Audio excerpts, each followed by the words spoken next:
Hi అండి. ఇదైతే Sunday రోజు ఈవినింగ్ తీసిన వీడియో అండి. వీడియో చూసి నన్నైతే చాలామంది అనుకుంటారు ఇంకా వంకాయలు కాస్తున్నాయి కదా అని అంత మానుది ఏదో ఒకటి వంకాయతోనే ప్రయోగాలు అయితే చేసేస్తున్నానని. ఇదైతే నేను మా చెట్టున వంకాయలు కాసిన తర్వాత సెకండ్ టైమేనండి కర్రీ వండడం.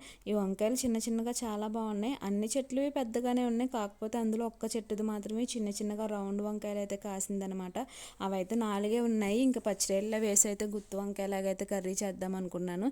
ఈ కర్రీ చాలా సింపుల్ అండ్ టేస్టీగా ఉంటుంది. మీరు కూడా ట్రై చేయండి. ముందుగా అయితే గుత్తి వంకాయలా కోసుకున్న వంకాయలను అయితే ఆయిల్లో వేసి బాగా ఫ్రై చేసుకోవాలి. ఫ్రై అయిన వాటిని తీసేసుకుని మళ్ళీ పచ్చిరేలు కూడా వేసి ఆ పచ్చిరేలు కూడా బాగా ఫ్రై అయిన తర్వాత మసాలా కోసం అయితే నేను ఉల్లిపాయ, పచ్చిమిరపకాయలు అలాగే టమాటాలు కూడా 2 వేసి మీడియం సైజులో అందులోనే చెక్క, మొగ్గ, లవంగాలు కూడా వేసానండి. కొద్దిగా జీలకర్ర కూడా వేసి అవి మిక్సీ పట్టేసి పేస్ట్ని అయితే ఆయిల్లో వేసి బాగా ఫ్రై చేసుకున్నాను.